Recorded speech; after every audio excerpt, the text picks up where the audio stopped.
Hello and welcome to my channel Happy Hours. In the last video, I discussed about the right to constitutional remedies, article number 32, its significance, different writs, the comparison between the jurisdictions of the Supreme Court and the High Court, part 4 of the Constitution, directive principles of the policy, its classifications.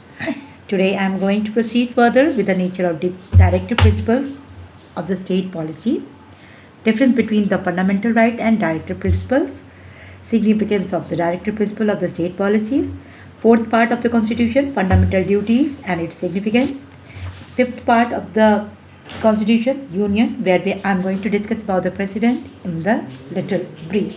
I'm going to give you a discussion about the qualification for the President. So let us proceed with the first topic, which is the nature of directive principles of the policy.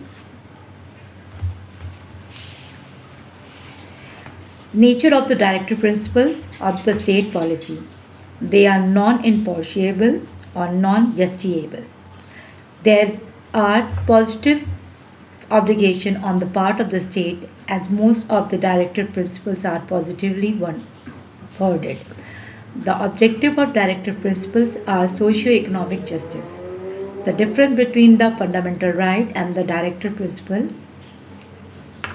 First, the fundamental right is enforceable and justiciable, whereas the directive principle is non-justiciable. The fundamental right is the negative obligations on the part of the state, whereas the directive principle is the positive obligation. The objective of the fundamental right is to establish political democracy, whereas the objective of directive principle is the welfare state. Now we should understand what is the relationship between the fundamental right and the directive principles of the state policy. We have to understand which one is superior.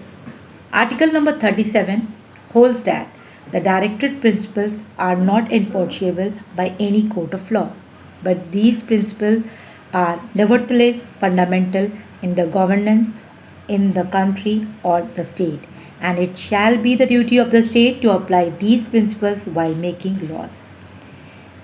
They are not enforceable. We cannot go to any judiciary. In the Champakam Durairajan versus State of Madras case 1951, the Supreme Court held that the fundamental rights were superior to the directive principle of state policy. But in R.E. Kerala Education Bill case 1957, the Supreme Court gave the doctrine of harmonization. The court held that there was no conflict between the fundamental rights and the directive principles. The court in this case issued a guideline to be followed by in future, that if a case comes before it with respect to the relation between the fundamental rights and the directive principle, it should not give importance to one over the other and should try to create harmony between the two. The 25th Amendment Act 1971 added the article number 31 clause C, which gave precedence to the directive principles under the article 39B and C over the fundamental right under the article 14, 19 and 31 on the ground of economic justice. Clause 55 of the 42nd Amendment Act 1976 amended the article number 31 clause C and gave precedence to all the directive principles over all the fundamental rights. It is also known as the mini constitution. In the Minerva Mills Limited versus Union of India case 1980, the Supreme Court held that there was inherent conflict between the part 3 and part 4 of the Constitution. Both are complementary and supplementary to each other, and the balance between the fundamental right and the directive principle state policy is a part of the basic structure of the Constitution. The court declared Clause 55 of the 42nd Amendment Act as null and void. But the court upheld the 25th Amendment Act and at present the directive principles under the Article number 39B and C have precedence over the fundamental right under Article number 14 and 19. Now we should know what is the significance of the directive principles of this rate policy. Some critics have termed the directive principles as the post-dated checks which are never incashable. Some critics have described the directive principles merely window dressings. Article number 37 holds that though the directive principles are not enforceable but by any court of law, but these principles are fundamental in the governance of the country. Thus, the Constitution recognizes the importance of the directive principles. Dr. Bhimrao Ambedkar had held that the directive principles were the best election manifestos of any political party. Although the directive principles are not enforceable by any court of law and government is not legally binding to implement these principles, but the government of the day is answerable to the people at the time of election for the non-implementation of directive principles. The success and the failure of the government is judged on the basis of implementation or non-implementations of the directive principles. The more the directive principles are implemented, it is assumed that the one more steps have been taken toward welfare. Though the directive principles are constitutional, non-enforceable by a court of law, but it has been observed that the higher judiciary, especially Supreme Court, has given the landmark judgment with respect to some directive principles by relating to Article number 21.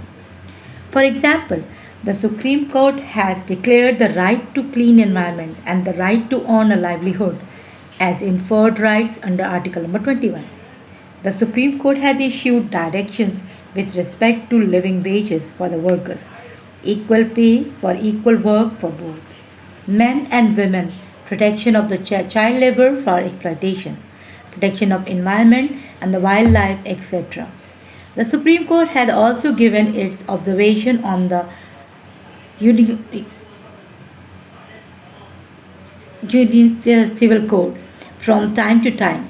The directive principles are like a lighthouse which shows direction to the ship of the state, which way to go, that is, what type of policies to be made in order to achieve the goal of the welfare state.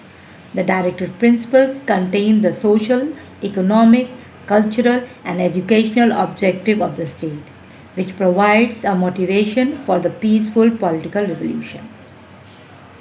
Now we are proceeding further with the fundamental duties. It was added by the 42nd Amendment Act 1976. It contains only one article, Article number 51, Clause A. It was added on the recommendation of Swan Singh Committee. The original Article 51A had 10 fundamental rights, but 86th Amendment Act 2002 added the 11th fundamental duty. Article number 21, Clause A, that is the right to education, was added as a fundamental right. Article number 45 was amended. The original Article 45 provided for the free and compulsory education for the children from 6 to 14 years of age. As it became the fundamental rights, so Article 45 was amended. And the Article number 51, A, subclause K, was added with the 11th fundamental duty. These are all correlated to each other. Now we should understand what is the importance of the fundamental duty. Fundamental duties of the citizens serve a useful purpose. No democratic system can ever succeed where the citizens are not willing to be active participants in the process of governance. By assuming responsibilities and discharging the citizenship duties and coming forward to give their best to the country. Some of the fundamental duties enshrined in the Article number 51, Clause A, have been incorporated in separate laws.